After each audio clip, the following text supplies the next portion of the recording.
ఇటీవలే జరిగిన న్యూయార్క్ ఎన్నికలు, దాని ఫలితాలు ఎలా ఉంటాయి అనేది మాట్లాడుకుందామన్న ఒక ఆలోచన. అంతకంటే తాజా పరిణామం మన ఇండియాలో కూడా బీహార్ ఎన్నికల కౌంటింగ్ కూడా మొన్ననైపోయింది. అది కూడా ఒక సంచలన వార్తగానే ఉన్నది. సంచలనం బీహార్ ఎన్నికలు కాదు, బీహార్ ఎన్నికలకు ముందు జరిగిన స్పెషల్ ఇంటెన్సివ్ రివిజన్ పేరుతో ఓటర్ల లిస్టులు తారుమారైతున్నాయనే ఒక భయం వ్యక్తమైన సందర్భంలో ఆ భయాల్ని క్లియర్ చేయకుండానే దేశమంతా ఇలాంటి ఇంటెన్సివ్ రివిజన్ పెడతా దగ్గరలో ఎన్నికలు జరగబోయే తమిళనాడు, కేరళ, బెంగాల్లో కూడా ఈ పని చేస్తాం అని ఎన్నికల కమిషన్ మాట్లాడినప్పుడు సహజంగా జనానికి భయం వేస్తాం. ఫిర్యాదులు వచ్చినప్పుడు వాటిని పరిష్కరించకుండానే ఎన్నికలకు వెళ్ళినటువంటి ఎన్నికల వ్యవస్థ మిగతా రాష్ట్రాలు కూడా అలా వెళ్తే ఎలా ఉంటుంది పరిస్థితి అనే భయం వేస్తుంది. అందుకని ఇది కూడా ఒక తాజా వార్తే. జన విజ్ఞాన వేదిక లాంటి సంస్థలకి ఎన్నికలది గొడవ అంతా మనకి ఎందుకని అనుకునే మిత్రులు కూడా ఉన్నారు.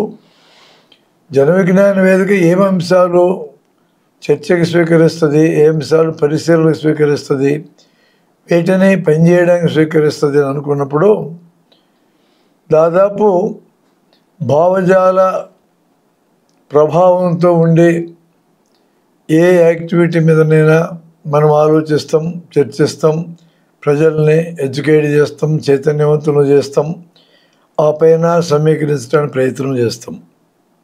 నేరుగా రాజకీయ పార్టీలతో అనుబంధం కానీ ప్రత్యక్ష రాజకీయాల్లో పాల్గొనటం కానీ జన విజ్ఞాన వేదిక చేయదు. అలాగా ప్రత్యక్ష రాజకీయాల్లో పాల్గొనాలని మన వాళ్ళకి ఎవరికైనా అభిప్రాయం ఉంటే వాళ్ళు వెళ్ళి పాల్గొనవచ్చు. ఆ సమయంలో మన వేదికలో వాళ్ళు పనిచేయరు, అక్కడే ఉండదలుచుకుంటే ఉంటారు.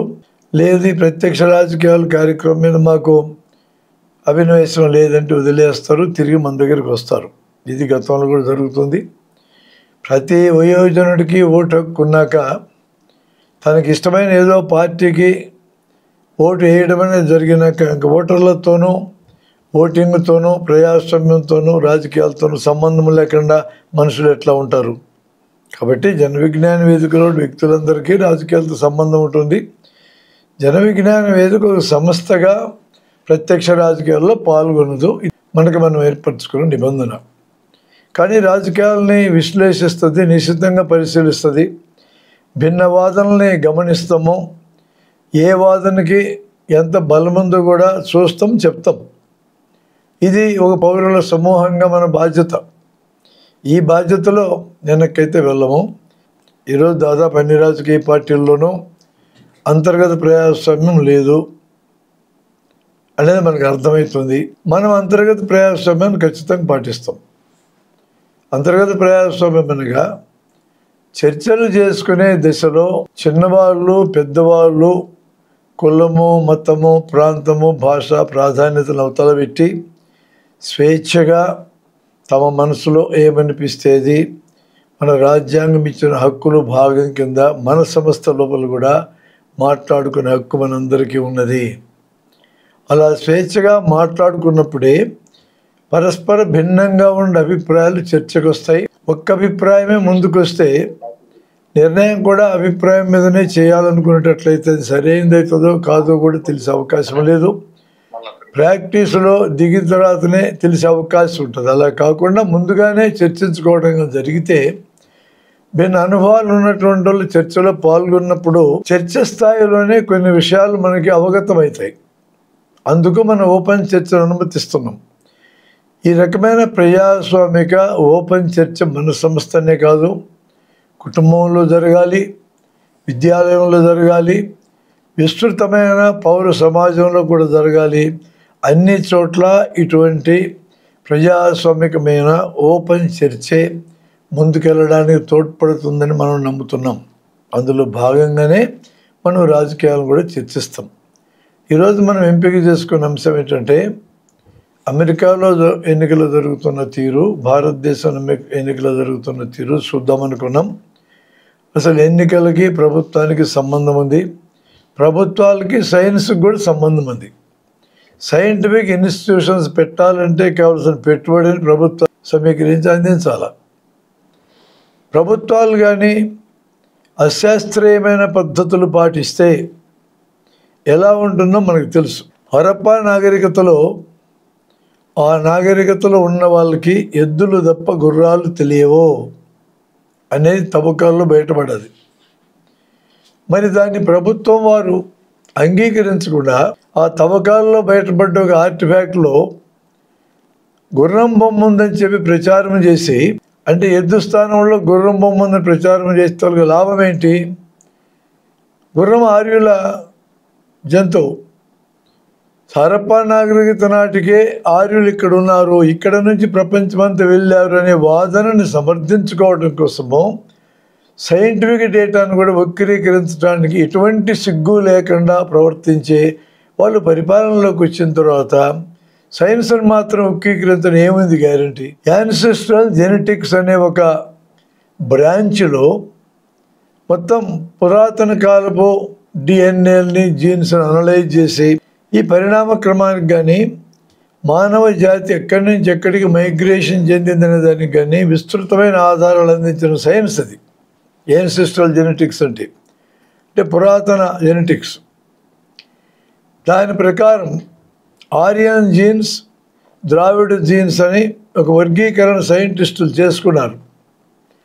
ఈ దేశంలో పరిపాలించే వాళ్ళు ఆర్యన్ జీన్స్ అనేవి మధ్యాసియా నుంచి ఇరాన్ మీదుగా భారతదేశం వచ్చింది అని వాళ్ళు చెప్తుంటే దాన్ని అంగీకరించడానికి ఇష్టపడక తమకు ఇష్టమైన థియరీ అయిన ఆర్యులు ఇక్కడి నుంచి బయట దేశం పోయినారని చెప్పుకోవడానికి వీలుగా మీరు ఆర్యన్ జీన్స్ అనే మాట వాడితే మేము అంగీకరించము, యాన్సెస్ట్రల్ నార్త్ ఇండియన్ జీన్స్ అనండి, ద్రవిడ జీన్స్ అని, యాన్సెస్ట్రల్ సౌత్ ఇండియన్ జీన్స్ అనండి అని ఒత్తిడి చేసి పేర్లు మార్పించడానికి పరిపాలించే వాళ్ళు ప్రయత్నం చేస్తున్నారు అనగానే సైన్స్కి రాజకీయాలకి సంబంధం ఉందని మనం గుర్తించాలి.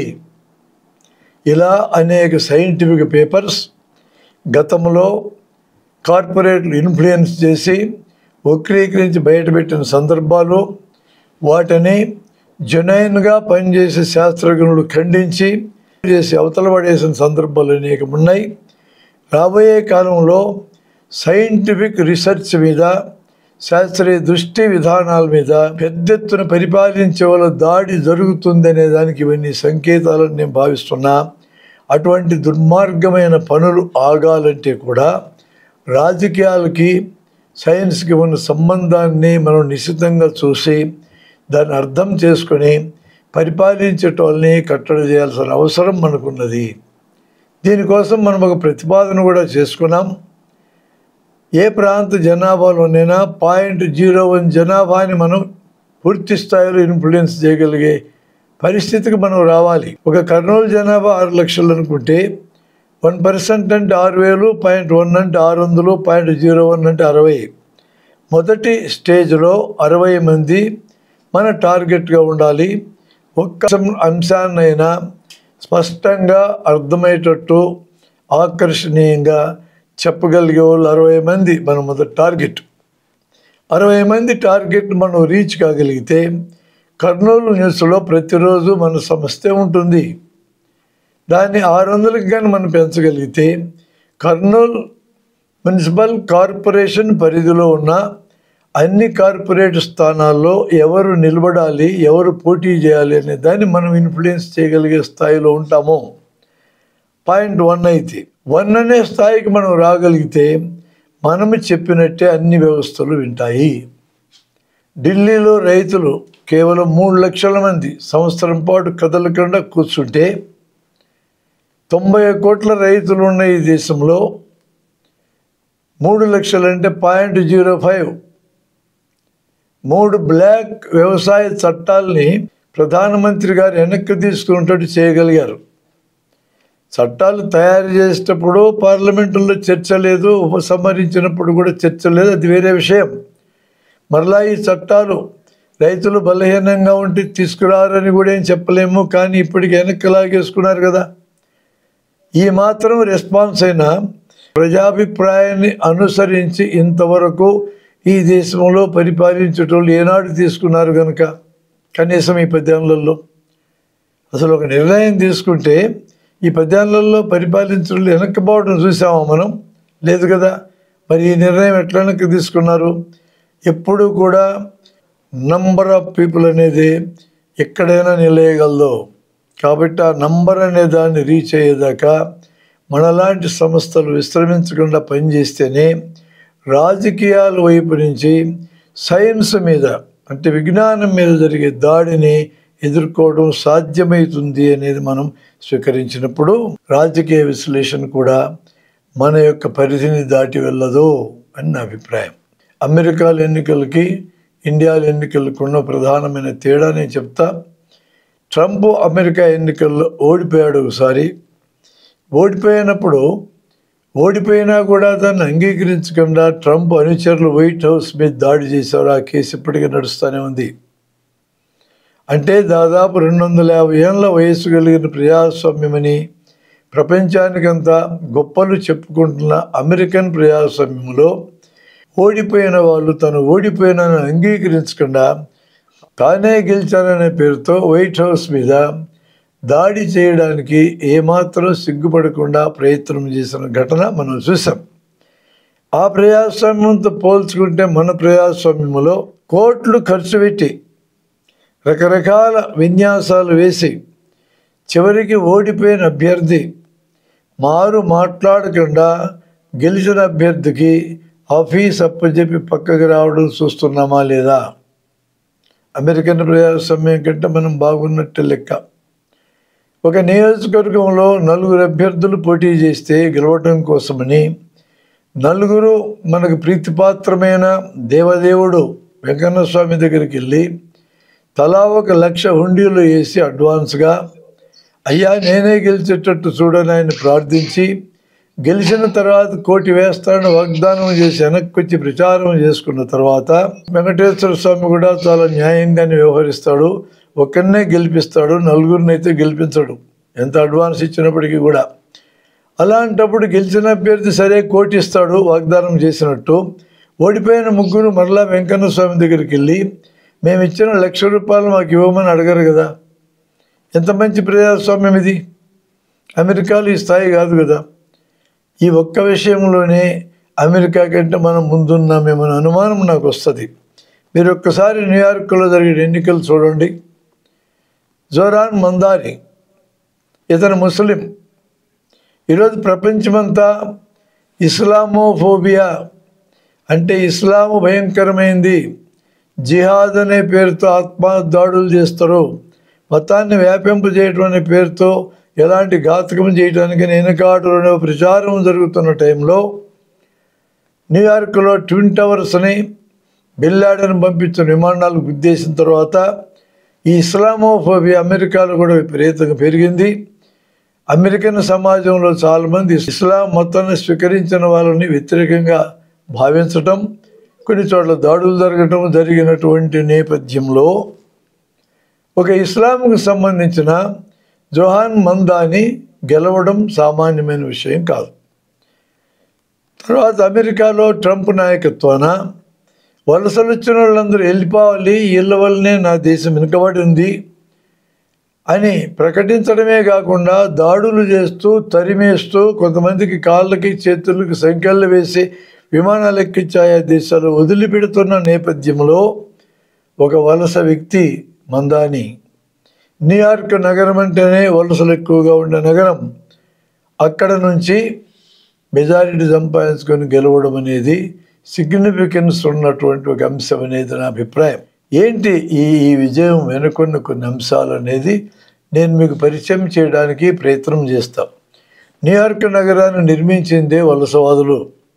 బ్రిటన్ నుంచి దాదాపు 250-300 ఏళ్ల క్రితం అమెరికా పోయినటువంటి జనం వాళ్ళు నిర్మించిందే న్యూయార్క్. ఈ రోజుకి కూడా పెద్ద సంఖ్యలో వలసవాదులు న్యూయార్క్లో ఉంటారు. చదువుకోవటానికి వచ్చిన వాళ్ళు, బతకటానికి వచ్చిన వాళ్ళు పెద్ద ఎత్తున ఉంటారు ఇక్కడ. వీళ్ళందరినీ తరిమేయాలని ట్రంప్ చెప్తున్నాడు. ట్రంప్ న్యూయార్క్ వాసే అయిన ట్రంప్ చెప్పినా ఈ వలసవాదులకు ఉన్న అసంతృప్తిని అతనేం తగ్గించలేకపోయినాడు. అమెరికా ఎదుగుదలంతా ఇతర దేశాల నుంచి వలసల ద్వారా వచ్చిన వాళ్ళ తెలివితేటలతోనే అమెరికా పెరిగింది. నైల్ నాగరికతకో, మెసొపొటేమియా నాగరికతకో, హరప్పా నాగరికతకో, యాంగ్సీ నది నాగరికతకో ఉన్నట్టు చరిత్ర అమెరికాకు లేదు. అమెరికాకి చరిత్ర ఏదన్నా ఉంటే రెడ్ ఇండియన్ల చరిత్ర. ఇక మిగిలింది ఏమన్నా ఉంటే 250 ఏళ్ళ చరిత్రే. అంతకు ముందున్న చరిత్ర అంతా రెడ్ ఇండియన్స్ని చంపిన తెల్లవారి చరిత్రే ఉండేది అక్కడ. అటువంటి స్థాయి ఉన్న అమెరికాని నెంబర్ 1గా మార్చింది వలసలు వచ్చిన వాళ్ళే. ఈ విషయాన్ని ఓపెన్గా మాందాని ప్రకటించాడు. ప్రకటించడమే కాదు, ఒక రకంగా పాదయాత్ర లాంటిది న్యూయార్క్లో చేసి వీధులు తిరిగి ప్రజల యొక్క సమస్యలను ప్రత్యక్షంగా చూశాడు.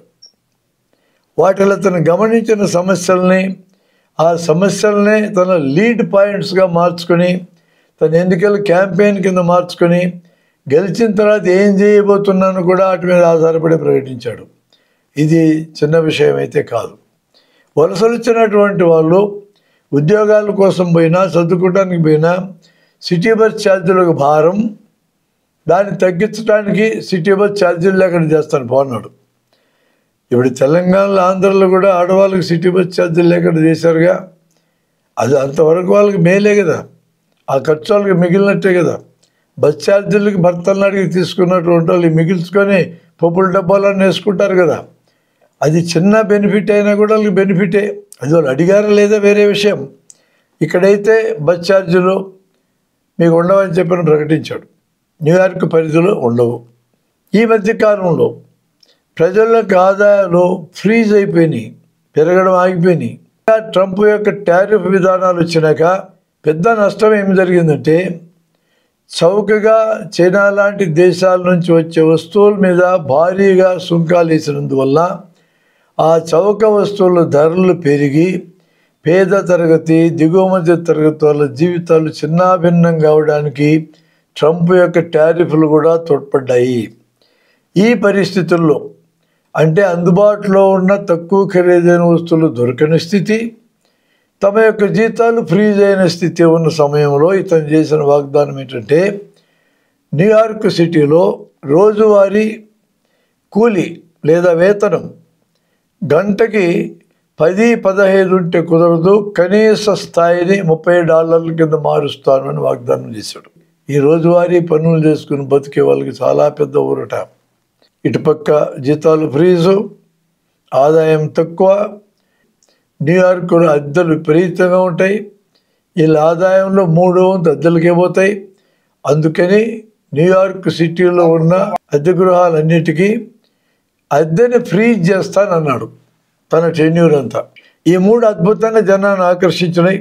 న్యూయార్క్ సిటీనే కాకుండా ఈరోజు ప్రపంచమంతా కూడా మహిళలు కూడా పనిచేస్తే తప్ప కుటుంబాలు నడవని పరిస్థితి వచ్చింది. 1990 తర్వాత వచ్చిన new economic policies, globalisation, liberalisation, privatisation, వీటి ఫలితంగా కుటుంబాలు గడవడానికి పురుషులు మాత్రమే సంపాదిస్తే చాలదు, స్త్రీలు కూడా సంపాదించాల్సిన పరిస్థితి వచ్చింది. సంపాదించాలంటే చదవాలి, ఉద్యోగాలు చేయాలి. సహజంగానే సొంత సంపాదన వచ్చిన తర్వాత, ఆత్మవిశ్వాసం వచ్చిన తర్వాత మహిళలు అసెప్ట్ చేసుకొని నిలబట్టడం మొదలెట్టినారు. సాంప్రదాయకంగా పితృస్వామ్య భావజాలం కలిగినటువంటి పురుషులు ఈ పరిణామాన్ని అంత తేలిగ్గా దిగమింగడం సాధ్యం కాకపోవచ్చు. కానీ మనకంటే ముందే అభివృద్ధి అయిన పౌర సమాజం ఉన్న అమెరికాలో ఈ స్థితి చాలా దేశాల్లాగానే విడాకులు కూడా 30% దాకా ఈజీగా ఉంటాయి. విడాకులు జరిగినప్పుడు ఏమవుతుందంటే, పసిపిల్లలుగా ఉన్నటువంటి బిడ్డలు తల్లి దగ్గరే ఉంటారు. తండ్రికి పెంచడం చేత కాదు, ఆయన ఎప్పుడు ట్రైనింగ్ తీసుకోలే. తల్లికి శిక్షణ అనేది సహజంగా వచ్చే శిక్షణ ఉంటుంది. అది కాక తల్లి పాలిచ్చి పెంచాలి కొంతకాలం. గర్భంలో 10 నెలలు మోసేది కాకుండా మరో 10 నెలలైనా పాలిచ్చి పెంచాలా. ఇలాంటి సెనేరియోలో పసిపిల్లలు తల్లి దగ్గర ఉన్నప్పుడు, తల్లులు కూడా పని చేయకపోతే సాధ్యం కాని పరిస్థితి ఉన్నప్పుడు వీళ్ళ బిడ్డల్ని ఎవరు చూడాలి? వీళ్ళకుండా ఆదాయం అంతంత మాత్రం. బిడ్డలను చూసే మనుషులను పెట్టుకోవడం సాధ్యం కాదు. ఈ సమస్యని జోరాన్ మందాని అడ్రస్ చేశాడు. 6 వారాల నుంచి 5 సంవత్సరాల దాకా వయసు ఉన్న పిల్లల్ని ఉచిత శిశు సంరక్షణ కేంద్రాల్లో మీరు పెట్టి మీరు ఉద్యోగాలు చేసుకుంటే వెళ్ళొచ్చని ప్రకటించాడు. సింగిల్ మదర్స్ మొత్తాన్ని అద్భుతంగా ఆకర్షించినటువంటి నినాదం. రెంట్స్ని ఫ్రీజ్ చేయటం కాకుండా తక్కువ ఖరీదు ఉండే ఇళ్ళని దాదాపు 2 లక్షలు నేను నిర్మిస్తా న్యూయార్క్ తిప్పి కూడా ప్రకటించాడు. కిరాణం సరుకులు కూడా ఎక్కువ ఖరీదు ఉన్నాయి, పెద్ద పెద్ద మార్ట్స్లోకి వెళ్ళి కొనుక్కోలేమని ప్రతి పేటలో ప్రభుత్వమే తక్కువ ఖర్చు కిరాణా సరుకు అందేటట్టు మాల్స్ పెడతానని చెప్పి వాగ్దానం చేశాడు. సామాజిక భద్రత గురించి మనం మాట్లాడుకోవాలా. ఇప్పటికీ కూడా వర్ణ వివక్షతో ఉన్న పోలీసులు ఇక్కడ ఉన్నారు. ఈ మధ్యకాలంలో $20 నోటు ఒకటి దొంగ నోటు ఉందని పేరుతో ఒకతను గొంతు మీద కాలేసి పోలీసు పబ్లిక్గా తొక్కిన ఘటన మనకు తెలుసు. ఇలాంటి చిన్న చిన్న ఘటనలు కూడా పోలీసులు ఇన్వాల్వ్ అయ్యి దౌర్జన్యపూరితంగా ప్రజలతో డీల్ చేస్తున్నారనేది గమనించిన మాందాని అన్ని చిన్న సమస్యల్ని పరిష్కరించడానికి పౌరులతోనే సమూహాలను ఏర్పాటు చేస్తానని వాగ్దానం చేశాడు. సామాజిక భద్రత కోసం టీమ్స్ని ఏర్పాటు చేసి అనేక చిన్న చిన్న అఫెన్సెస్ను కానీ సామాజిక సమస్యలను కానీ పోలీసుల బారి నుంచి తప్పించడానికి అటువంటి ఏర్పాటు చేస్తున్నాడు. మరి ఇవన్నీ చేయడానికి డబ్బులు ఎక్కడి నుంచి వస్తాయనే చర్చ ఉంది. మరోపక్క ట్రంప్ బెదిరింపులు ఉన్నాయి. న్యూయార్క్ సిటీ నుంచి వచ్చే ఆదాయం చాలా పెద్దదే.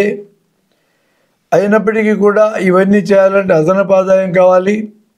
ఈ అదనపు ఆదాయం ఎక్కడి నుంచి తెస్తావు అని అడిగితాయని చాలామంది రాజకీయ నాయకులు చెప్పడానికి సందేహిస్తారు, భయపడతారు. కానీ ఇతను నిర్ముఖమాటగా ఏం చెప్పాడంటే 7.25 నుంచి 11.5కు నేను కార్పొరేట్ ట్యాక్స్ని పెంచేస్తాన్నాడు. ధనవంతులు మరింత ధనవంతులు, పేదోళ్ళు మరింత పేదోళ్ళు అవుతున్న సమాజంలో అడ్డగోలుగా లక్షల కోట్లు పోగేసుకున్న కార్పొరేట్ల మీద పన్ను వేస్తే తప్ప సమాజంలో సంక్షేమం నిర్మించడం కుదరదు. ప్రపంచమంతా ఈ పనే చేయాలి. ఈ పనిని మొట్టమొదటి న్యూయార్క్లో వేసి చూపిస్తా అన్నాడు అతను. $10 లక్షల మించి వార్షిక ఆదాయం కలిగినటువంటి వాళ్ళకి 2% ఇన్కమ్ ట్యాక్స్ పెంచేస్తా అన్నాడు. ఈ రెంటి వల్ల అతనికి దాదాపు $500 కోట్ల చేతికి అందుతాయి ప్రతి ఏడాదికి. ఇతను చేసిన వాగ్దానాల్లో ఉచిత బస్సు సౌకర్యం కానీ, సార్వత్రిక బాలల సంరక్షణ కానీ, కనీస వేతనాన్ని $30 ధర ఫిక్స్ చేయడం కానీ, కిరాణా దుకాణాలు పెట్టడం కానీ, వీటన్నిటికీ 500 కోట్ల కంటే ఎక్కువ ఖర్చు కాదు. కాబట్టి ఈ చిన్న చిన్న పనులు పెద్ద ఇంపాక్ట్ ఇచ్చేటటువంటి పనులన్నీ ఈ డబ్బుతో నెరవేరుతాయి. ఇక 2 లక్షల గృహ సముదాయాలు కట్టడానికి మాత్రం దండిగా అవుతుంది, $10,000 కోట్ల అవుతుంది. దాన్ని ఒక ఏడాది చేయక్కర్లేదు. ప్రతి ఏడాది కొంత కొంత చేసుకుంటూ వెళ్తే ముందు గృహాలు తయారవుతున్న నమ్మకం ప్రజలకు కానీ వస్తే ఆ కార్యక్రమం ఆన్గోయింగ్ కార్యక్రమం కింద 5 ఏళ్ళు కాదు 10 ఏళ్ళు నడుస్తుంది. కానీ తక్షణ అవసరాలు ముందు తీరుతాయి కదా జనానికి. దాంతో అతను చేసిన వాగ్దానాల్ని నెరవేర్చుకునే అవకాశం, మెజారిటీ వాగ్దానాలు, అత్యంత అవసరమైన వాగ్దానాలు నెరవేర్చుకునే అవకాశం అయితే అతనికి ఉన్నది. మన దేశాల్లో రాజకీయ నాయకులు ఎన్నికలప్పుడు అడ్డగోలు వాగ్దానాలు చేస్తారు, అవి నెరవేర్చలేదు, వాళ్ళకే తెలీదు. ముందున్న ప్రభుత్వాలు చేసే వాగ్దానాల వలన దేశం శ్రీలంక అవుతుంది, జింబాబే అవుతుంది, నమీబియా అవుతుంది అని చెప్పి మాట్లాడతారు. ఎన్నికలకి ముందుకొచ్చినటువంటి వాళ్ళంతకు డబుల్ వాగ్దానాలు చేస్తారు. పాత వాగ్దానాలకే శ్రీలంకగా మారితే డబుల్ వాగ్దానాలు చేస్తే డబుల్ శ్రీలంక అవుతుంది. కానీ మాట్లాడతారు, ఇబ్బంది ఏం లేదు. మరీ విచిత్రంగా ఈ మధ్య కొత్త పద్ధతి కనిపెట్టినారు. బీహార్లో ఎన్నికలు కరెక్ట్గా 10 రోజుల ముందు ఒక్కో కుటుంబానికి ₹10,000 మహిళలకు అందజేస్తామని చెప్పి ప్రకటించి ఆ 10 రోజులు సరిగా పంచకుండా ఎన్నికల ప్రచారం స్టార్ట్ అయిన తర్వాత పంపకం మొదలుపెట్టారు.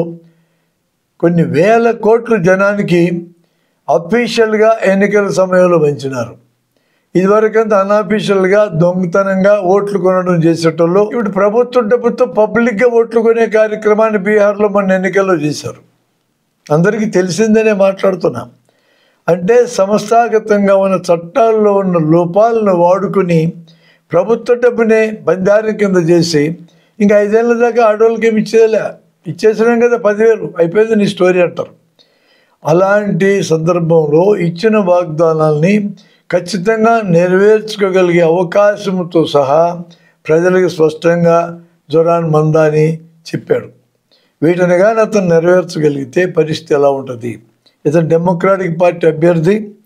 డెమోక్రాటిక్ పార్టీ వాళ్ళు ట్రంప్ యొక్క దూకుడుతనం వలన ఒక నినాదం లేకుండా పోయినటువంటి గందరగోళంలో ఉన్న స్థితిలో అనివార్యంగా డెమోక్రాటిక్ పార్టీ తమ పార్టీలో ఉన్నటువంటి లెఫ్ట్ వాయిస్ కలిగిన వాళ్ళకి చోటిచ్చి ముందుకు నెట్టాల్సిన పరిస్థితికి వెళ్ళింది. అది సంప్రదాయక డెమోక్రాటిక్ వాదులు ఉంటారు, సోషల్ డెమోక్రాట్లు ఉంటారు, ఇక్కడ లెఫ్ట్ డెమోక్రాట్స్ కూడా ఉంటారు.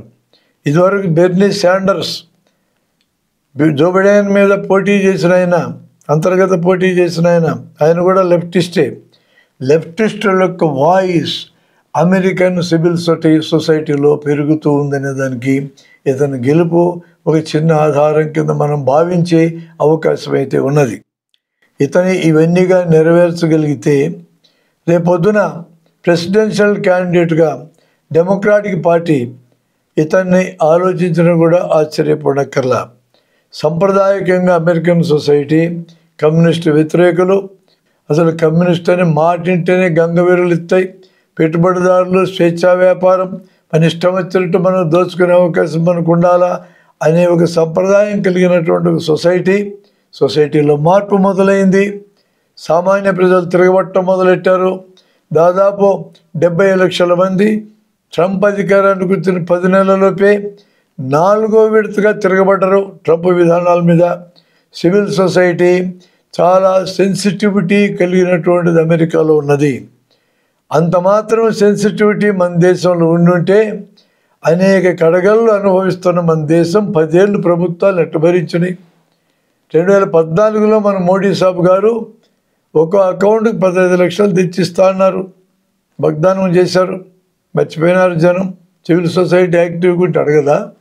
2016లో నోట్ల రద్దు ఆలే సడన్ చేస్తే 500, 1000 రూపాయల నోట్లు క్షణాల మీద మాయమైపోతే దాదాపు 130 మంది క్యూరలో మరణిస్తే నోట్లు లేక అవినీతి పోతుంది, నల్లధనం పోతుంది, ఉగ్రవాదం పోతుంది, దొంగ నోట్లు పోతాయని మనకు వాగ్దానం చేసినటువంటి ప్రధానమంత్రి గారు మనకున్నారు. ఆయన 100 రోజుల లోపల ఈ సమస్యల పరిష్కారం కాబట్టి ఛాలెంజ్ చేస్తారు మనందరినీ, నడిబజార్లు ఉరి తీయండి నన్నని. సరే రెటారిక్గా చేసి ఉండొచ్చు, ఆయన ఆ సమస్యలు అయితే ఏమీ పరిష్కారం కాలేదు.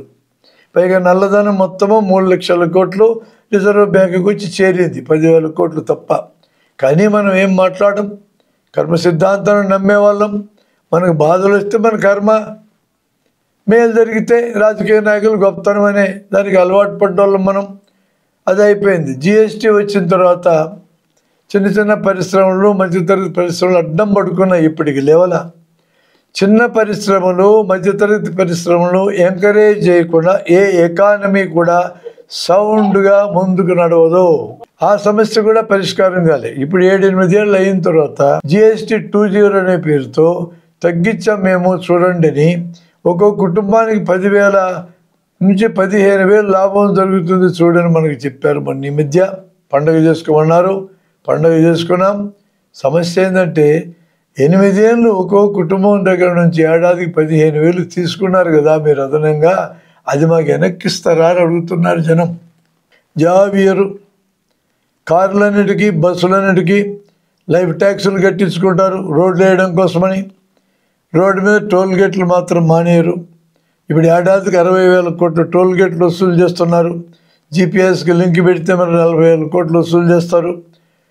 ఇప్పుడు చిన్న రాయితీ ఏమిచ్చారు, ఒక ఏడాది మొత్తానికి 3,000 కట్టండి, 200 సార్లు టోల్ గేట్ కట్టి తిరగొచ్చు అంటున్నారు. 200 సార్లు అనేక మంది తిరగరు, అది అసలు విషయం. అంటే 10 సార్లు తిరిగేటోళ్ళు, 20 సార్లు తిరిగేటోళ్ళు కూడా ఏడాది కట్టేస్తే అన్నిసార్లు తిరగరు కాబట్టి అది కూడా లాభం కింద మార్చుకున్నారేమో మనకైతే తెలియదు. ఇలాంటి విన్యాసాలు చేస్తున్నారు, ప్రజలకు మేలనే చెప్పి ఇలాంటివన్నీ చేస్తున్నారు. వీటి మీద ప్రజలతో అసంతృప్తి చెప్పటంలా. ఎన్నికలప్పుడు డబ్బులు ఇస్తే పోయి ఓట్లు వేస్తున్నారు, కులం పేరు చెప్తే స్పందిస్తున్నారు, మతం పేరు చెప్తే స్పందిస్తున్నారు. ఇంత అమాయకులుగా మన దేశంలో ప్రజలను పెట్టిన తర్వాత పౌర సమాజం సెన్సిటివిటీ అమెరికాలో లాగా ఎప్పుడు వస్తుంది? పౌర సమాజం సెన్సిటివిటీ రాకుండా ఏ దేశంలోనైనా సరే ప్రజాస్వామ్యాన్ని నిలబెట్టుకోగలమా? ఇది పెద్ద క్వశ్చన్. మన దేశం నియంతృత్వాన్ని అంగీకరించలేదు, రాచరికాన్ని అంగీకరించలేదు. ఆ రెంటిని కానీ అంగీకరిస్తే నిర్ణయాలు నియంత్రణలు రాజులు చేస్తారు, పర్యవేక్షణ నియంత్రణలు రాజులు నియమించిన వాళ్ళు చేస్తారు. ఫలితాలు మంచి వస్తే వాళ్ళు స్వీకరిస్తారు, చెడు వస్తే మన ఎత్తికేస్తారు. ప్రజాస్వామ్యం అట్లా కాదే. నిర్ణయాలు ప్రజలు చేయాలి, పర్యవేక్షణ ప్రజలు చేయాలి, ఫలితం మంచి వచ్చినా చెడు వచ్చినా ప్రజలే స్వీకరించాలి. మంచి వస్తే సంతోషం, చెడు వస్తే కారణాలు ఏందో పరిశీలించి వాటిని రెక్టిఫై చేసుకుని మరొకడుగు ముందేయడానికి కూడా బాధ్యత ప్రజలే తీసుకుంటారు. అది ప్రజాస్వామ్యం అంటే. అలాంటి విలువలు 1789 ఫ్రెంచ్ రెవల్యూషన్ తర్వాత స్వేచ్ఛ, సమానత్వం, సౌభ్రాతృత్వము అనే నినాదాలు ప్రజలందరి నినాదాల కింద మారి మన రాజ్యాంగంలో ఈ విలువలను మనం పొందుపరుచుకున్నాం. రాజ్యాంగాన్ని ఏ రోజు గౌరవంగా చూడనటువంటి వాళ్ళు రాజకీయాల్లోకి వచ్చి గెలవడం మొదలెట్టారు. ఇదొక పారాడాక్స్. స్వతంత్ర పోరాటంలో ఏ రోజు పాల్గొనని వారు ఈరోజు దేశభక్తులుగా తమను తాము వర్ణించుకుంటున్నారు. ప్రజల యొక్క అభ్యున్నతి గురించి, ప్రజల యొక్క జీవన ప్రమాణాలు పెరగడం గురించి మనం మాట్లాడితే మాట్లాడాలందరూ దేశద్రోహుల కింద మొదలుపెడతా ఉన్నారు. రెండవ ఆర్థిక వ్యవస్థ, ఒకటో ఆర్థిక వ్యవస్థ ప్రపంచంలో పెరుగుతామని చెప్పని మనం మాట్లాడుతూ ఉన్నాం. జపాన్ కంటే దాటిపోయినాం, బ్రిటన్ కంటే దాటిపోయినాం అంటున్నాం. అక్కడ ప్రజల జీవన ప్రమాణాల్లో 25 వంతులో మన జనం ఉన్నాక దేశానికి ఎంత సంపద పెరిగితే మాత్రం నా పేద తరగతి వాళ్ళకి, నా దిగువ మధ్య తరగతి వాళ్ళకి ఏంటి వచ్చే ప్రయోజనం? ఇవన్నీ జరుగుతున్నది ఎన్నికలలో గెలిచిన వారి ద్వారానే. కాబట్టి ఎన్నికలకు సిగ్నిఫికెన్స్ ఉన్నది. మన దేశంలో ఎన్నికల కమిషన్ని ఏర్పాటు చేసే కమిటీలో ప్రధానమంత్రి, అపోజిషన్ లీడరు, సుప్రీంకోర్టు ప్రధాన న్యాయమూర్తి ఉండేవాళ్ళు ఒకప్పుడు. అది చట్టం ద్వారా కాదు, సంప్రదాయం ద్వారా. 2023 మార్చిలో సుప్రీంకోర్టు తీర్పిచ్చి, ఆ తీర్పు ప్రకారం మీరు పార్లమెంటులో సమగ్రమైన చట్టం చేసేదాకా ప్రధానమంత్రి, అపోజిషన్ నాయకుడు, సుప్రీంకోర్టు ప్రధాన న్యాయమూర్తి ముగ్గురు మాత్రమే ఎన్నికల కమిషనర్లు నియమిస్తారు అని ఒక తీర్పు ఇచ్చారు. ఈ తీర్పు ఇచ్చిన తర్వాత కేంద్ర ప్రభుత్వానికి తప్పనిసరి పరిస్థితి వచ్చింది, చట్టం చేయాలి. చట్టం చేశారు డిసెంబర్లో. 2023 చివరిలో చేసిన చట్టం 24 జనవరి 1న అమల్లోకి వచ్చింది. అద్భుతమైన చట్టం ఇది, మామూలు చట్టం కాదు ఇది. ఏ దేశ ఎన్నికల చట్టం కూడా ఇంత అద్భుతంగా ఉండే అవకాశం లేదు. ఎన్నికల కమిషనర్ని నియమించే కమిటీలో ప్రధానమంత్రి, అపోజిషన్ లీడరు, మూడవ వ్యక్తిగా సుప్రీంకోర్టు ప్రధాన న్యాయమూర్తి కాకుండా ప్రధానమంత్రి ఎంపిక చేసిన ఒక మంత్రి ఉంటాడు. అది అద్భుతం. అనగా పరిపాలించే వాళ్ళకి అనుకూలమైన వాళ్ళు ఇద్దరు, అపోజిషన్ వాళ్ళు ఒక్కరు ఉంటారు. కాబట్టి ఎంపిక చేయబడబోయే కమిషనర్లందరినీ, ముగ్గురిని కూడా ప్రభుత్వంలో ఉన్న వాళ్ళు తమకు అనుకూలమైన వారిని ఎంపిక చేసుకునే అవకాశము ఏర్పడింది. అట్లా ఎంపిక చేస్తారా చేయరా కాదు, అవకాశం అయితే వచ్చింది. ఏం జరిగిన తర్వాత కమిషనర్లు ఒక ఆయన రిటైర్ అయినాడు, ఒక ఆయన రాజీనామా పెట్టిపోయినాడు. ఎందుకు రాజీనామా పెట్టినాడు స్పష్టంగా చెప్పలా. బహుశా ఈ చట్టం అమల్లోకి వస్తే ఎన్నికల కమిషనర్ల యొక్క స్వేచ్ఛ కాంప్రమైజ్ అవుతుందని అనుమానం వచ్చిందేమో మనకు తెలియదు. ఒక్క ఆయన మిగిలాడు. ఇద్దరిని ఆగమేఘాల మీద నియమించడానికి కావాల్సిన నోటిఫికేషన్ తయారు చేసుకొని అపోజిషన్ లీడర్కి ఒక్కరోజు ముందు ఇన్ఫర్మేషన్ ఇచ్చారు. ఈ లిస్టులో ఉన్న వాళ్ళని 24 గంటల్లో నేను పరిశీలించి ఎవరు తగిన వారో ఎవరు కారో నేను ఎక్కడ నిర్ణయించమంటావు, నా వలన ఎక్కడ ఇద్దని అపోజిషన్ లీడర్ ఆ మీటింగ్కి రావడం మానేశాడు. ఇప్పుడు ఇంకెవరు మిగిలారు? ప్రభుత్వం తరపున ఇద్దరు మిగిలారు. తయారయ్యే కమిషనర్లకి పక్షపాతంతో కూడినటువంటి వాళ్ళని ఎంపిక చెయ్యరని ఏ హామీ మనకున్నది? అసలు ఈ రకంగా ఈ కమిటీ ఉండేట్టుగా చట్టం చేయడమే అప్రజాస్వామికమని అనేక మంది జనం ఈ దేశంలో అనుకుంటున్నారు. కానీ సహజంగా ప్రభుత్వంలో ఉన్న వాళ్ళు చేసే చట్టాలు ఇది అప్రజాస్వామికమని ఎవరు చెప్పినా వినేటటువంటి ఒక సున్నితత్వం ప్రభుత్వం కోల్పోయింది. ఆ సున్నితత్వం లేదు. ఆ కమిషన్ ఇప్పుడు అమలు జరుగుతుంది. ఆ రోజు నుంచి ఈ దేశంలో ఎన్నికల కమిషన్ మీద పుంఖానుపుంఖంగా ఫిర్యాదులు వస్తూనే ఉన్నాయి. ఈ రోజుకి వస్తూనే ఉన్నాయి. బీహార్ ఎన్నికలు నెల రోజులు ఉందనగా వరదలు వచ్చే సమయంలో ఎన్నికల కోసం ఉపయోగించే ఓటర్ల లిస్టును సవరిస్తాం, స్పెషల్ ఇంటెన్సివ్ రివ్యూ అని ఎన్నికల కమిషన్ ప్రకటించింది. అందులో 65 లక్షల ఓట్లు తీసేసింది. ఇలా ఎట్లా తీసేస్తారని కోర్టుకు ఎక్కితే ప్రజాస్వామికవాదులు సుప్రీంకోర్టు పిలిపించి అసలు ఏంటి ప్రాబ్లం అని అంటే అందులో కొన్ని లక్షల మంది మరణించారు, మరికొన్ని లక్షల మంది పర్మనెంట్గా వలసలు పోయినారు అని ఎన్నికల కమిషన్ సుప్రీంకోర్టుకు చెప్పింది. ఇవన్నీ మీరు ఫిజికల్గా వెరిఫై చేసుకున్నారా? మీరు తీసేసిన 65 లక్షల ఓటర్ల లిస్టు నాకు ఇవ్వండి అని సుప్రీంకోర్టు అడిగింది. మాది ఇండిపెండెంట్ సంస్థ, సుప్రీంకోర్టు మా మీద పెత్తనం చేసే హక్కు లేదని చెప్పని అడ్డం తిరిగారు. అయినా సుప్రీంకోర్టు ఏ వ్యవస్థ మీదైనా రాజ్యాంగ విరుద్ధంగా ప్రవర్తిస్తున్న అనుమానం వస్తే తాము కల్పించుకునే అవకాశం ఉంది. అందుకని మీరు అట్లా కాదు, మాకు 65 లక్షల లిట్ ఇవ్వాల్సిందని అడిగినారు. అట్లా కాకుండా కొత్త ఓటర్లను చేర్చుకుంటానంటున్నావు కదా, ఆ చేర్చుకునే వాళ్ళ క్రైటీరియా ఏందని అడిగితే అందులో ఆధార్ కార్డు పనికిరాదు, రేషన్ కార్డు పనికిరాదు, రెండు గవర్నమెంట్ ఇచ్చిందే. ఎన్నికల కమిషన్ స్వయంగా ఇచ్చిన voter identity card, epic card కూడా పనికిరాదన్నారు. ఇలా మీరు చెప్తారేంటని సుప్రీంకోర్టు అన్నది. పాస్పోర్ట్ పనికి వస్తుందన్నది. పాస్పోర్ట్ అప్లై చేయాలంటే ఆధార్ కార్డే ఆధారం. ఆధార్ కార్డు పనికిరాదు, పాస్పోర్ట్ పనికి వస్తుంది. ఎట్లా అర్థమవుతుంది? అందుకని సుప్రీంకోర్టు మందలిస్తే ఎన్నికల కమిషన్ అయిష్టంగానే ఆధార్ కార్డును అంగీకరించింది బీహార్ వరకు. ఇప్పుడు దేశమంతా ఇలాంటి ఇంటెన్సివ్ రివ్యూ మేము చేస్తామని ప్రకటించారు. ప్రతి రాష్ట్రము ఈ విధంగా ఆధార్ కార్డును అంగీకరించమని అడుగుతూ ఉండాల్సిందేనా? ఇలాంటి క్వశ్చన్స్ ఎన్ని వచ్చినాయండి. ఈవీఎం మిషన్లు, ఎన్నికల్లో ఉపయోగించిన మిషన్లో సహజంగా దాని పవర్ తగ్గుతుంది. లెక్కింపుల రోజున కొన్ని మిషన్లో పవర్ 90 నుంచి 95 ఉన్నది. ఎలా సాధ్యం? దీన్ని ఎలా ఎక్స్ప్లెయిన్ చేస్తారు? సైన్స్లో ద్రవ్య నిత్యత్వ నియమం ప్రకారం ఎనర్జీ తగ్గొచ్చు కానీ పెరిగేదట సాధ్యం? దీనికి ఆన్సర్ లేదు. మాకు అనుమానం ఉంది, మేము ఎన్నికల్లో తప్పుడు పద్ధతుల్లో ఓడిపోయామేమోనని అని అప్లై చేస్తే వేల రూపాయలు డిపాజిట్ కట్టమంటారు. ఎన్నికల్లో ఉపయోగించిన యంత్రం పట్టుకొచ్చి మాకు డెమో ఇవ్వండి, ఓట్లు ఎట్లా పడ్డాయో చూస్తామంటే కాదు మేము కొత్త యంత్రం చూపించి మాకు పోలింగ్ చేస్తామంటారు.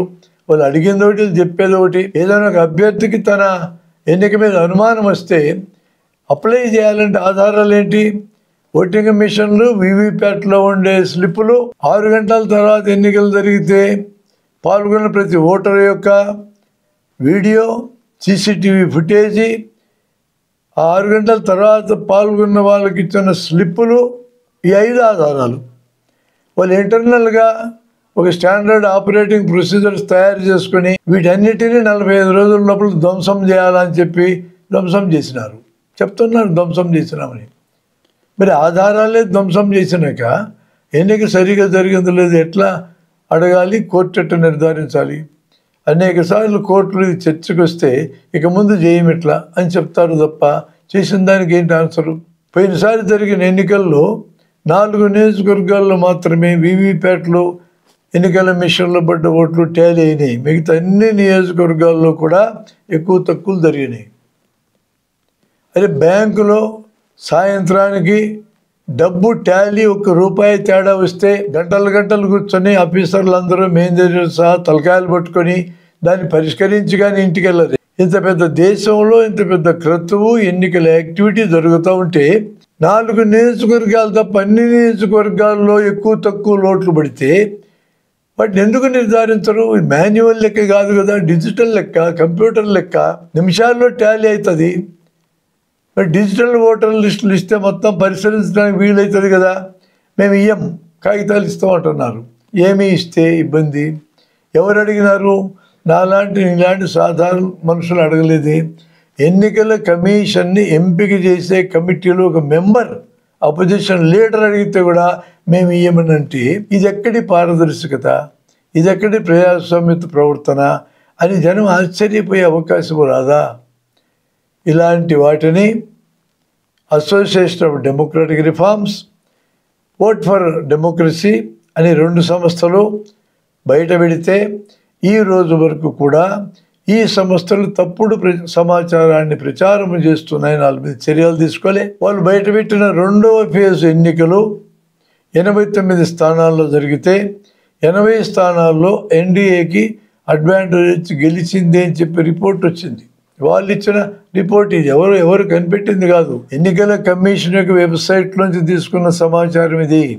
ఈ రోజు వరకు కూడా ఈ 89 నియోజకవర్గాల్లో ఏ నియోజకవర్గంలో ఎన్ని ఓట్లు పడ్డాయి, ఏ పార్టీకి ఎన్ని ఓట్లు పడ్డాయి, ఏ అభ్యర్థికి ఎన్ని ఓట్లు వచ్చినాయి, నియోజకవర్గం వారి ఎట్టెట్టే ఓటింగ్ జరిగిందనే ప్యాటర్నే బయట పెట్టలేదు.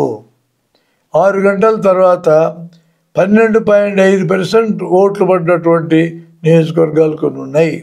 అంతంత ఓటింగ్ పడి ఉంటే వాళ్ళందరి యొక్క సీసీటీవీ ఫుటేజ్, వాళ్ళందరి యొక్క స్లిప్పులు ఎక్కడున్నాయి, వాటన్నిటిని చూపిస్తారా? ఇన్ని క్వశ్చన్స్ ఉన్నటువంటి ఎన్నికల కమిషన్ యొక్క ప్రవర్తన కలిగిన దేశం నేతృత్వ దేశాలు తప్ప మరి ఎక్కడా లేదు.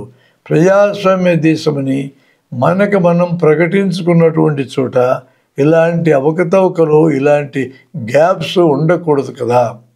మనం ప్రజాస్వామ్యం ఉన్నటువంటి వెస్ట్ యూరోపియన్ దేశాలతోనూ, నార్త్ అమెరికన్ దేశాలతోనూ ఈరోజు అనేక దేశాలు ప్రజాస్వామ్యం బాటబట్టినాయి. వాటితో పోల్చుకునేటప్పుడు వాటికంటే ఉన్నతంగా మన విధానం ఉండాలి కదా. అలా లేనప్పుడు ప్రజలు ఎందుకు ప్రశ్నించరు? ప్రశ్నించే హక్కు ఎందుకు ఉండదు? జనాన్ని ఎల్లకాలం మాటలతోనే మీరు చెప్పగలరా? ఎన్నికల కమిషన్ లాంటి రాజ్యాంగబద్ధ వ్యవస్థ మీద ఇన్ని ఫిర్యాదులు రావడం ఈ దేశానికి క్షేమకరం కాదు. అందుకనే ఎన్నికల కమిషన్ ముందుకొచ్చి ముందు మా మిషన్లన్నీ సక్రమంగా పనిచేస్తున్నాయని నిరూపించుకోవాలి. అలా నిరూపించుకోవాలంటే ఎవరైనా సరే ఈ దేశంలో మేము ఎన్నికల్లో పాల్గొన్న మిషన్ మేము పెడతాం, చేతనైతే ట్యాంపర్ చేయండి అని ఛాలెంజ్ ఎన్నికల కమిషన్ చేసి ఈ ప్రాబ్లం సాల్వ్ చేయాలి. వాళ్ళు ఒకవేళ ట్యాంపర్ ప్రూఫ్ కాదని చూపించలేకపోతే కూడా బ్యాలెట్ పేపర్కి వెళ్ళక్కర్లేదు. మళ్ళీ అందులో సమస్యలు ఉన్నాయి. మిషన్లే వాడుకున్నాం. ఏ నియోజకవర్గంలో అనుమానం ఉంటే ఆ నియోజకవర్గంలో మిషన్లో పడ్డ ఓట్లని వీవీప్యాట్లని కంపేర్ చేస్తే సెటిల్ అయిపోతుంది. అవి లెక్కేయడానికి 5 రోజులు పడుతుంది అని చెప్పి సుప్రీంకోర్టుకి ఎన్నికల కమిషన్ చెప్పింది. 5 గంటలు పడుతుంది వీవీప్యాట్లు లెక్కేయడానికి. ఏ నియోజకవర్గమైన 5 రోజులు పట్టదండి. మరి 5 గంటల్లో అయిపోయేదని 5 రోజులని ఎందుకు చెప్పింది? 5 గంటల్లో అయిపోయేటట్లయితే వీవీప్యాట్లు 100% కంపేర్ చేయొచ్చు కదా. మేము ఫుల్ ప్రూఫ్, మేము చాలా నిజాయితీ పరులమని ప్రూవ్ చేసుకోవడానికి అద్భుతమైన అవకాశం కదా. కానీ మేము వాటిని లెక్కేయడానికి వీలు లేదు అని అన్నారు. జనమందరూ గొడవ చేస్తే 2.5% లెక్కేస్తామన్నారు. సుప్రీంకోర్టు దాని మీద ఇలాంటి సమస్య ఉంటే 5% బూతుల్లో 5% వీవీప్యాట్ లెక్కేయండి చాలు అన్నది. 5% ఏందండి?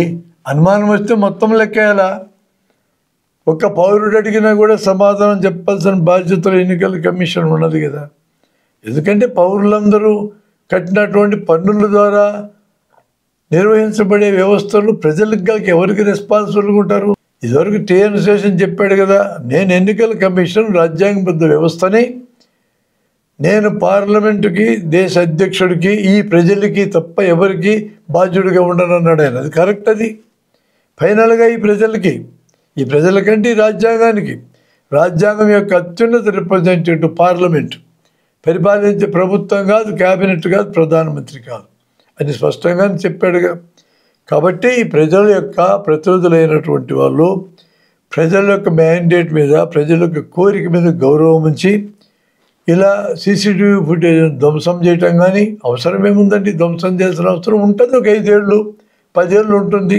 ఒక చిన్న రూమ్లో పెడితే అయిపోద్ది కదా. క్రిటికల్గా అనాలిసిస్ చేయాలనుకునే బాధ్యతాయుతమైన సంస్థలకి లేదా వ్యక్తులకి డిజిటల్ లిస్టు ఇవ్వాలి. ఇవ్వకపోతే ఏమవుతుందంటే జీరో అడ్రస్తో బోల్డ్ అంతమంది ఉన్నారు, లక్షల ఓట్లు. కొన్ని ఓట్లలో భర్త ఎవరు అంటే ఎన్నికల కమిషన్ ఆఫ్ ఇండియా అని రాసింది. ఇది ఎక్కడి పాపకాలం అండి? ఎన్నికల కమిషన్ భర్త అవుతుందా లేదా నా తండ్రి అవుతారా?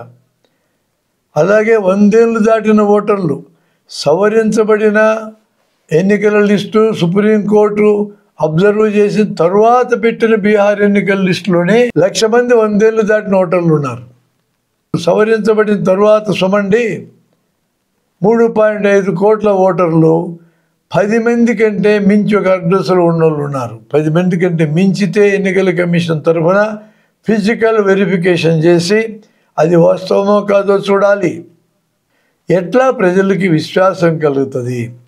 అసలు లిస్టు మీదనే అనుమానం వచ్చినాక ఎన్నికలు జరిగే ప్రక్రియను అట్టు ఉంచండి. ఆ లిస్టులు సమగ్రంగా సరిగా పారదర్శకంగా చేయాల్సిన బాధ్యత ఎన్నికల కమిషన్దే కదా.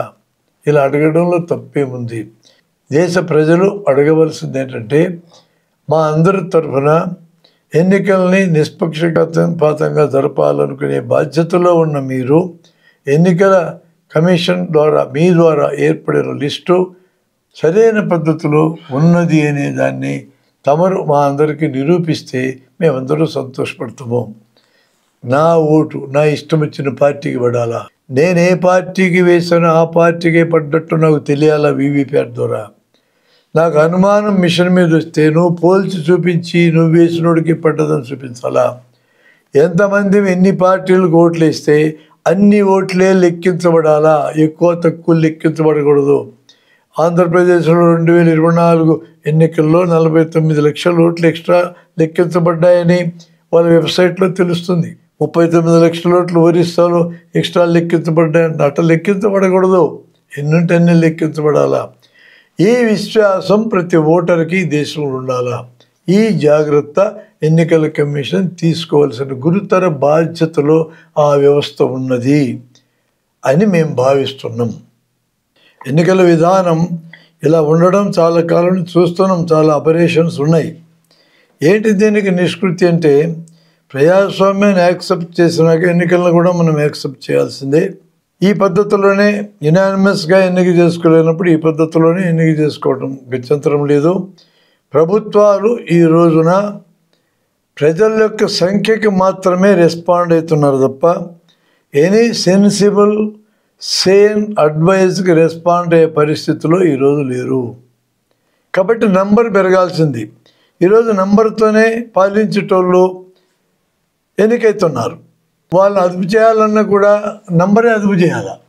నంబర్ని తయారు చేసుకోవడం ఎవరికైనా అత్యవసరం. ఈరోజు వ్యవస్థను మార్చాలనుకునేటోళ్ళు మొదట కాన్సన్ట్రేట్ చేస్తుంది నంబర్.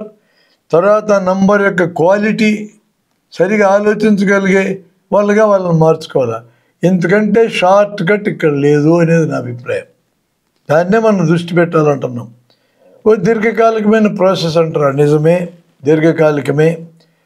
ఎందుకంటే ఏ వ్యవస్థ అయినా ఓవర్ నైట్ ఏం మారదు. మన జీవితాలు చిన్నవి, వ్యవస్థల జీవితాలు పెద్దవి. మనం బతుకున్నప్పుడు కొన్ని చూడలేం. మనకంటే ముందు వాళ్ళు చేసిన కృషి ఫలితాలు మనం ఈరోజు చూసినట్టుగానే ఈరోజు మనం కృషి చేస్తే మన తర్వాత తరం చూడొచ్చు. అందుకంటే షార్ట్ కట్ లేనప్పుడు కొంచెం హార్డ్ దారి అయినప్పటికీ కూడా ప్రజలకు వేరే రికర్స్ లేదు. సివిల్ సొసైటీని బలంగా తయారు చేసుకోవడం ద్వారా మాత్రమే ఈరోజు అపథెటిక్గా ఉన్న రాజకీయ పార్టీలను కూడా కదిలించగలం. ఈ వ్యవస్థలో ఎన్నికల సంస్కరణ జరగాలంటే రాజకీయ పార్టీలు గట్టిగా పూనుకోవడం, నష్టపోయిన పార్టీలు మరీ ముఖ్యంగా పూనుకోవడం తప్పనిసరి. వాళ్ళు కదలకుండా సమస్య పరిష్కారం కాదు. వాళ్ళు కదలాలంటే ఒక sizeable section of civil society బలంగా తయారై ఒత్తిడి చేస్తేనే ఎవడైనా కదులుతాడు అనేది నాకు అర్థమైనటువంటి విషయం. ఈరోజు సివిల్ సొసైటీని ఒక మోస్తరు బలంగా తయారు చేసుకున్నందుకే లాంటి వారి విధానాల్ని ఎదుర్కోవడానికి లక్షలాది మంది జనం బయటకు వచ్చారు. అందరూ కోట్లు వేసుకున్న వాళ్ళే, టక్ చేసుకున్న వాళ్ళే, టైలు వేసుకున్న వాళ్ళే, బూట్లు వేసుకున్న వాళ్ళే. మధ్యతరగతి తిరగబడ్డది. తారతమ్య పేదరికం ఎక్కువ తక్కువలు ఉన్న సమాజంలో తక్కువ ఉన్నోళ్ళు ఎక్కువ ఉన్నోళ్ళు ఉన్న దగ్గరే తిరగబడతారు. అబ్సల్యూట్ పేవర్టీ, అసలు తినడానికి ఈ పూటకి తిండి లేనోడు తిరగబడలేడు. సెన్సిటివిటీ ఉన్నోళ్ళు, తలకాయ ఉన్నోళ్ళు, తలకాయని ఆలోచనకు ఉపయోగించేటోళ్ళు, తమ తలకాయల్ని సినిమా యాక్టర్లకో రాజకీయ నాయకులకో తాకట్టు పెట్టినటువంటి వాళ్ళు పోరాడతారు.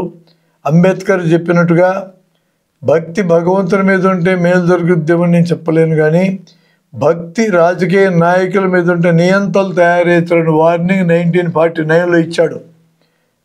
రాజకీయ నాయకులకి అవతారం ఎత్తినటువంటి సినిమా యాక్టర్లకి అభిమానులుగా మారి తమ తలలు తీసుకెళ్ళి తాకట్టు పెడితే ఇట్లాంటి నష్టాలు జరుగుతాయి. ప్రజలు తమ తలలను ఉపయోగించుకొని సేన్గా ఆలోచించగలిగేటట్టుగా మార్చటమే మన పని. దీర్ఘకాలంలో అదే జవాబు ఇస్తుంది తప్ప ఎక్కడ జవాబు దొరకదని నా అభిప్రాయం. ప్రత్యక్ష ఎన్నిక అనేది గ్రామ సభలో జరగాల, వార్డు సభలో జరగాల. ఇంత పెద్ద దేశంలో ప్రత్యక్ష ఎన్నిక చేయలేం, పరోక్ష ఎన్నిక తప్పదు. ఆ పరోక్ష ఎన్నిక అనర్థం మొత్తం తెచ్చింది. డబ్బులు పంచిన వాళ్ళు గెలవడం, డబ్బులు ఉన్న వాళ్ళు గెలవడం. ఈరోజు గెలిచినటువంటి వాళ్ళు 100కి 40 మంది నేరచరిత్ర కలిగిన వాళ్ళు, 100కి 90 మంది విపరీతంగా డబ్బులు ఉన్నోళ్ళు, వ్యాపారస్తులు. ఈ సిచ్యువేషన్ వచ్చింది డబ్బుమయం చేసిన తర్వాత ఎన్నికల్ని. డబ్బుమయం, మద్యాన్ని తాగమని చెప్తున్నారు కదా. మత్తు మందులు తయారు చేస్తే శిక్ష, తాగితే శిక్ష, పట్టుకుంటే శిక్ష. సరాయి కూడా మత్తు పదార్థమే. తయారు చేస్తే శిక్ష లేదు, తాగితే శిక్ష లేదు, దాన్ని మోసుకెళ్తే శిక్ష లేదు, తాగమని చెప్తే కూడా శిక్ష లేదు. పారాడాక్సెస్ ఇవి.